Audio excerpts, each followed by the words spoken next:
అందరికీ నమస్కారం. మీరు చూస్తున్నారు సరస్వతి తెలుగు సాహిత్యం ఛానల్. మీరు తొలిసారి మా ఛానల్ని చూస్తున్నట్లయితే వెంటనే సబ్స్క్రైబ్ చేయండి. ప్రక్కనే ఉన్న గంట సింబల్ని నొక్కండి. తద్వారా మేము చేసే కొత్త వీడియోలు మీకు నోటిఫికేషన్ రూపంలో రావడం జరుగుతుంది.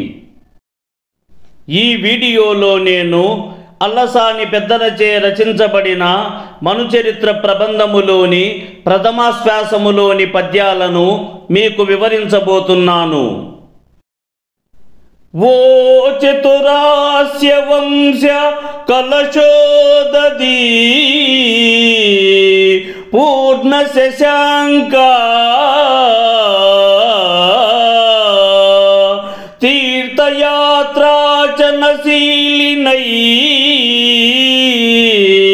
జనపదంబులు పుణ్య నదీ నదంబులు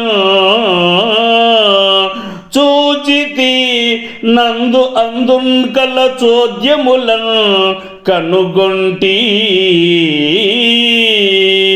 ఆ పటీరాచల పశ్చిమాచల హిమాచల పూర్వ దిశాచలంబుగా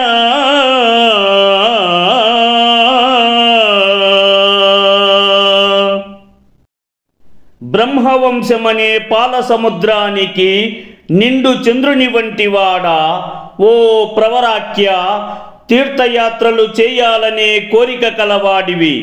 ఎంతో మంది జనాలున్న ప్రదేశాలను, నిర్మలమైన నిండుగా ప్రవహించే నదులను, మలయ పర్వతాన్ని, అస్తాచలం హిమాలయ పర్వతాలను, ఉదయ పర్వతాలు మొదలగు ప్రదేశాలను చూశాను. ఆ ప్రదేశాలలో కొన్ని వింత సంఘటనలను చూశాను. కేదారేసు భజించితిన శిరమునంకీలించితిన హింగులా పాదాంబోరుహముల్ ప్రయాగ నిలయం పద్మాక్షు సేవించితిన యాదోనాద సుతాకలత్రు బదరీ నారాయణుం కంటి ఈ యాదేశం వననేలా చూచితి సమస్తాశావకాశంబుల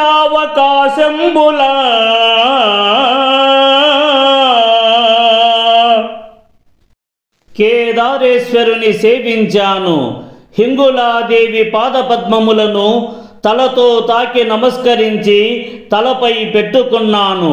ప్రయాగలో ఉన్న పద్మముల వంటి కన్నులు గల మాధవ స్వామిని సేవించాను. పాల సముద్రుని పుత్రిక అయిన లక్ష్మీదేవిని భార్యగా గల బదరీ నారాయణ స్వామిని చూసి తిని ఆ ప్రదేశం ఈ ప్రదేశమని చెప్పుట ఎందుకు, సర్వ దిక్కులలో ఉన్న సమస్త ప్రదేశాలను చూశాను. అది అట్లుండే వినుము. గృహస్థరత్నంబ లంబమాన రవిరథ తురంగ శృంగార చారు చామర చటా ప్రేక్షణ క్షణోద్గ్రీవ చమర సముదయంబగు ఉదయంబునం కల విశేషంబులు శేష పనికినైన లెక్కింప శక్యంబే అందకరిపు కందరావాస వాసుకి వియోగ భవ దుర్వ్యదా భోగ భోగిని భోగ భాగ పరివేష్టిత పటీర విటపి వాటికా వేళ్ళ దేలా లతా వలయంబగు మలయంబునం కల చలువకు విలువ ఎయ్యది అకటకట వికట కోట కోటి విటంక శృంగాటక డౌకమాన జర దిందు బింబ గలదమృత బిందు దుర్దినార్ద్రీకృత సల్లకి పల్లవ ప్రభంజన పరంజన హస్తి హస్తంబగు నస్తంబునం కల మణిప్రస్తరంబుల విశ్రాంతిం చింతించిన మేనం పులకలిప్పుడుం పొడమెడు స్వస్వప్రవర్ధిత వర్ధిష్ణు ధరణీరుహ సందోహ దోహద ప్రధానా సమాన కేల దైలబిల విలాసిని విలాస వాచాల తులా కోటి కలక లాహూయమాన మానస మదాల సమరాలంబగు రజత శైలంబు నోలంబులం కాలగలు విహార ప్రదేశంబులం కన్నా సంస్కృతి క్లేశంబులు పాయవే సతత మదజల శ్రవణ పరాయణై రావణ విశాన కోటి సముట్టంకిత కటక పరిస్ఫురత్కురు వింద కందల వ్రాత జాతాలాత శంకాప సర్పదభ్రము భ్రమీ విభ్రమ దురంధరంబగు మేరు ధరాధరంబు శిఖరంబుల సోయగంబులు కలయం కనుగొనుట బహుజన్మకృత సుకృత పరిపాకంబునం గాక ఏల చేకూర నేర్చు నేనిట్టి మహాద్భుతంబులీశ్వరానుగ్రహంబున అల్పకాలంబునం కనుంగొంటిననుటయు నీసతంకురిత హసరగ్రశిష్ణు గండ యుగలుండగుచు ప్రవరుండతనికిట్లనియే. ఓ గొప్ప గృహస్థుడా, దయచేసి దాన్ని అలాగే ఉంచండి. సూర్యుని రథాన్నిలాగే గుర్రాలకు అలంకరించిన చామరాలు, ఉదయగిరిపై ఉన్న చెమరీ మృగాలు తమ మెడలను పైకెత్తి ఆకాశాన్ని చూస్తున్నట్లు కనిపిస్తున్నాయి. ఆ ఉదయ పర్వతం యొక్క విశిష్టతలు వర్ణించటానికి స్వయంగా ఆదిశేషుడికైనా సరిగా సాధ్యం కాదు. శివుని మెడలో ఉండే వాసుకి నుండి వేరుపడిన కారణంగా తీవ్రమైన వేదనలో ఉన్న నాగకన్యలు గంధపు వృక్షాలను తాకుతూ వాటిని చుట్టుకుంటూ తిరుగుతున్నాయి. ఆ గంధపు చెట్ల మధ్యలో ఏలకి తీగలు గుబురుగా చక్కగా అల్లుకుని ఉన్నాయి. ఈ అందమైన మలయ పర్వతపు చల్లదనానికి కొలమానం చెప్పగలమా? ఎగువ దిగువలతో కూడిన పర్వత శిఖరాల కూడలిలోనికి వెళుతూ చంద్రుడు అస్తమించేందుకు సిద్ధమవుతున్నాడు. అతని నుండి చిందుతున్న అమృత బిందువులు చెట్ల చిగుళ్లపై తడిని కలిగిస్తున్నాయి. ఆ చిగుళ్లను పడమటి యోధురాలైన అంజన ఆస్వాదిస్తోంది. అలాంటి అష్టాద్రి గృహలలో విశ్రాంతి తీర్చుకోవాలని మనసులో అనుకున్నారంటే ఒక్క ఆలోచనతోనే ఒంట్లో ఉల్లాసపు పులకింతలు పుట్టుకొస్తున్నాయి. తమ చేత పెంచబడుతున్న వృక్ష సమూహాలకు సేవలను చేసే కుబేర స్త్రీల వినోదం మాటలలో వర్ణించలేనిది. తమ కాళ్లకు చుట్టబడిన అందెల రవలి మానస సరోవరంలోని హంసలను ఆకర్షిస్తున్నది. అలాంటి వెండికొండ చాటుమాటులను, శివుడి విహార స్థలాలను చూసినప్పుడే సంసారపు బాధలను మరచిపోతాం. పర్వతాల మధ్య భాగాన్ని తన దంతపు అగ్రభాగంతో గాఢంగా త్రుచ్చుతూ నిరంతరం మదజలాన్ని ఉప్పొంగిస్తున్న ఐరావతం నుండి కెంపులు విరుచుకపడుతున్నాయి. ఆ కెంపులు శత్రువుల వలె భయాందోళనలను కలిగిస్తున్నాయని భావించి తప్పించుకునే ఆడ ఏనుగును చుట్టుముట్టి ఐరావతం విలాసంగా విహరిస్తూ ఉంది. ఆ మేరుపర్వత శిఖరాల దివ్య సౌందర్యం కన్నులతో చూడగలగడం అనేది కోటి జన్మల పుణ్యఫలమే. ఈ మహాద్భుతాన్ని చిన్న వయస్సులోనే ఈశ్వరానుగ్రహంతో దర్శించానని సిద్ధుడు పేర్కొన్నప్పుడు ప్రవరుడు హర్షంతో చెక్కిళ్లపై చిరునవ్వులు చిందిస్తూ ఇలా చెప్పాడు. వెరవక మీ కొనర్తునక విన్నపమిట్టివి ఎల్ల చూచిరా ఎరకలు కట్టుకొన్నా మరి ఏండ్లును పూండ్లును పట్టు ప్రాయపం చిరుతతనంబు మీ ముఖము చెప్పక చెప్పెదు అదిరయ్యా మాకెరుగం తరంబే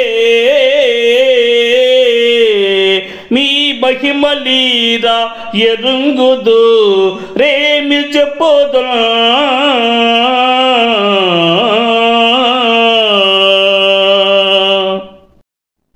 ఓ యోగీంద్ర, మిమ్ములను ఒక ప్రశ్నను అడుగదలచితిని.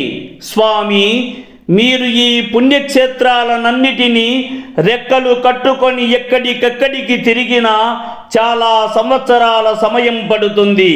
కానీ మీ ముఖాన్ని చూసిన ఎడల లేత ప్రాయమని నాకు అనిపిస్తున్నది. మీ మహిమలు మీకే తెలిసి ఉండాలి, కానీ మాకు అవి ఎలా తెలుస్తాయి? అనినన్ పరదేశి గృహపతి కనియా సంధియము తెలియా అడుగుట తప్ప వినవయ్యా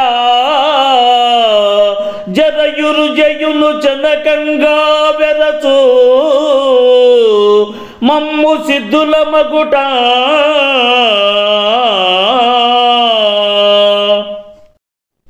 అని ప్రవరుడు సిద్ధునితో అనిన వెంటనే సిద్ధుడు సమాధానం ఇలా ఇస్తున్నాడు.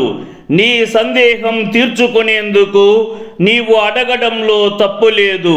మేము సిద్ధులం, కావున ముసలితనం రోగాల వంటివి మా చెంతకు రాలేవు. పరమంబైన రహస్యమౌ అయినడా పంచెప్పెదా భూమి నిర్జర వంశోత్తమా పాదలేపమను పేరం కల్గు దివ్యౌషధంపు రసంబీశ్వర సత్కృపం కలిగే తద్భూరి ప్రభావంబుణం చెరియుంతుం పవమాన మానస తిరస్కారిత్వరాహంకృత్య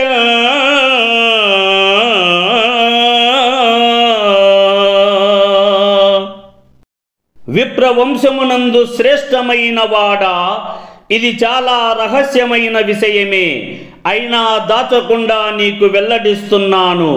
ఆ పరమేశ్వరుని అనుగ్రహంతో నాకు పాదలేపము అనే దివ్యమైన ఔషధ రసం లభించినది.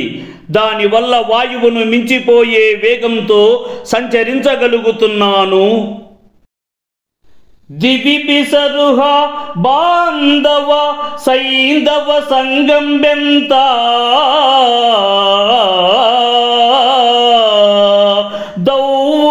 దగలే కరుగు భువినంద దౌ ఏమును తవటవలే కరుగుదుము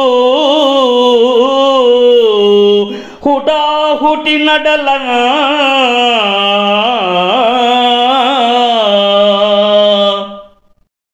ఆ దివ్యమైన ఔషధాన్ని వినియోగించిన తరువాత అనంతమైన ఆకాశంలో నలినీ బాంధవుడైన సూర్యుని యొక్క గుర్రాల సముదాయం ఏ మాత్రముయునో అలసటను చెందకుండా ఎంత దూరము ప్రయాణించగలవో అంత దూరము కూడా ఎట్టి ఆయాసమును లేకుండా చకచక నడుస్తూ వెళతాము. అనినన్ విప్రవరుండు కౌతుక భరవ్యగ్రాంత రంగుండు భక్తి నిబద్ధాంజలి బంధురుండుండై మీ దివ్య ప్రభావం బెరుంగని నా ప్రహ్లదముల్ సహించి మునిలోక గ్రామని సత్కృపన్ నను మీ శిష్యుని తీర్థయాత్ర వలనం ధన్యాత్ముగాన్ చేయరే.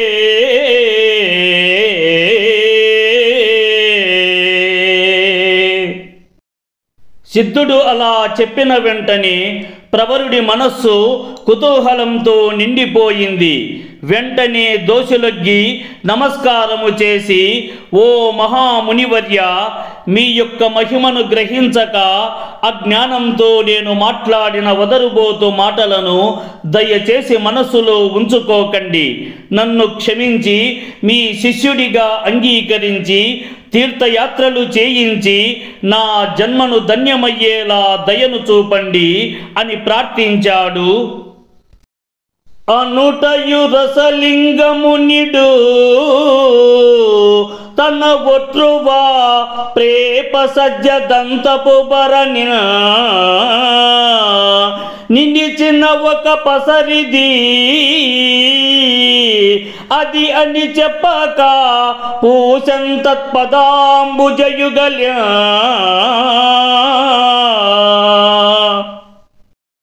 ప్రవరుడు అడిగిన తక్షణాన్నే రసంతో తయారు చేసిన కణికను తీసుకొని తన యొక్క గుండ్రాటి వెదురు బుట్టలో ఉన్నట్టి దంతపు భరణిలో ఉంచినట్టి పసరును తీసుకొని దాని గురించి ఇది అది అని ఎట్టి వివరాలను వెల్లడించకుండా దానిని నేరుగా ప్రవరుని 2 పాదాలకు పూశాడు.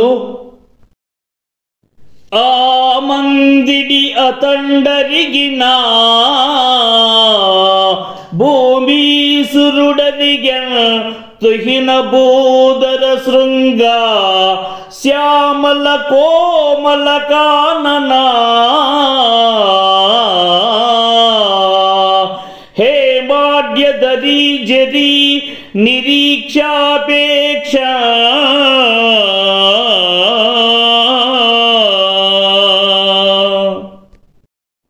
అలా పసరును ప్రవరుడి పాదాలకు రాసి సిద్ధుడు వెళ్ళిపోయాడు. ఆ తరువాత ప్రవరుడు హిమాలయ పర్వత శిఖరాలకు ప్రయాణమయ్యాడు. అక్కడ అతను శ్యామవర్ణంలో తలతలలాడుతున్న అడవుల్ని, బంగారు వర్ణంలో దేదీప్యమానంగా మెరిసిపోతున్న గుహల్ని, ప్రవహిస్తున్న సెలయేళ్లను దర్శించాలని కుతూహలంతో వెళ్ళాడు. అనిన విని అమ్మహీసురవరుండట్లరిగి ఎట్లు ప్రవర్తించే అతని పుణ్యవర్తన శ్రవణంబు మనంబునకు హర్షోత్కర్షంబు కల్పించన్. తరువాతి వృత్తాంతంబు కృపాయత్త చిత్తంబున ఆనతీయవలయునని అడుగుటయును. అదంతయు ధర్మపక్షులు చెప్పిన తరువాత విన్న జైమిని మహర్షి ఆ ప్రవరుడు అక్కడికి వెళ్ళి ఏమి చేశాడు, అతని పుణ్యమైన ఆచరణలను తెలుసుకొని మనసు హర్షాతిశయంతో నిండిపోయింది. దయాన్వితమైన మనస్సుతో ఆ తరువాతి కథను వివరించి చెప్పుము అని కోరాడు. గంగా స్వచ్ఛ తరంగ భంగిక యశోగాఢచ్చవిచన్నా సారంగాంకాంక నిరంకుశ ప్రతి కళా ప్రౌఢి ప్రియంబావుకా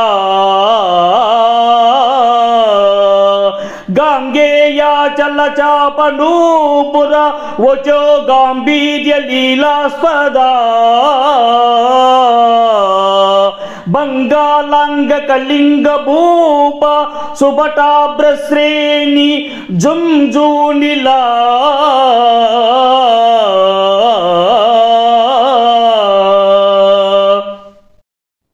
గంగా నది తరంగాల వలె స్వచ్ఛమైన తెల్లనైనటువంటి ఖ్యాతిని చంద్రమండలము వరకు వ్యాపింపజేసిన వాడు శ్రీకృష్ణదేవరాయల గారు.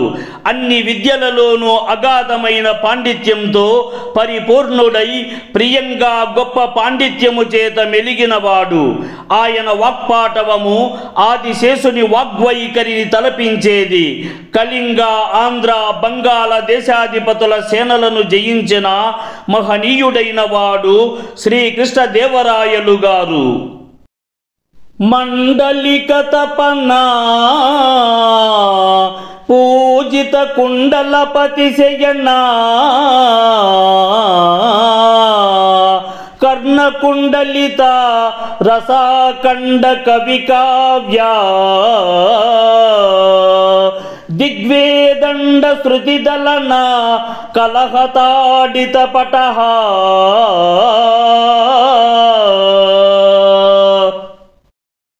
మండలిక తపన అనే బిరుదును పొందినట్టి వాడవు. శ్రీ మహావిష్ణువును భక్తితో ఆరాధించేవాడవు. కవులచే చక్కటి రసపూరితమైన సుందరమైన కావ్యాలు చెప్పించువాడవు. సంగ్రామాలలో దిగ్గజాల చెవులు విలవిలలాడేలా పటహములను మ్రోగించేవాడవు. కుకురుకాశ కురుకరూష కోసలాంధ్ర సింధు బాహ్లిక శకాంగ వంగ సింహలేశ కన్యకామణి ప్రకర పాణి ఘటిత రత్నపాదుకా కలాచికా ముకుర వీటికా కరండ ముఖ్య రాజలాంఛనా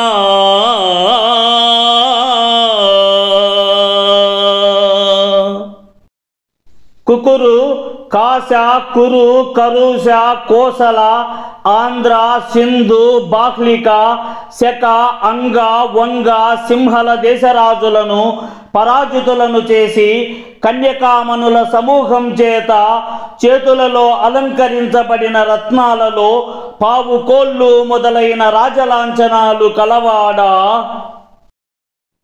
ఈ వీడియో మీకు నచ్చినట్లయితే లైక్ చేయండి, షేర్ చేయండి. ఈ వీడియోపై మీకున్న అభిప్రాయాన్ని కామెంట్ సెక్షన్లో కామెంట్ చేయండి. ఈ వీడియో చూసిన సాహితీ ప్రియులందరికీ నా హృదయపూర్వక ధన్యవాదములు.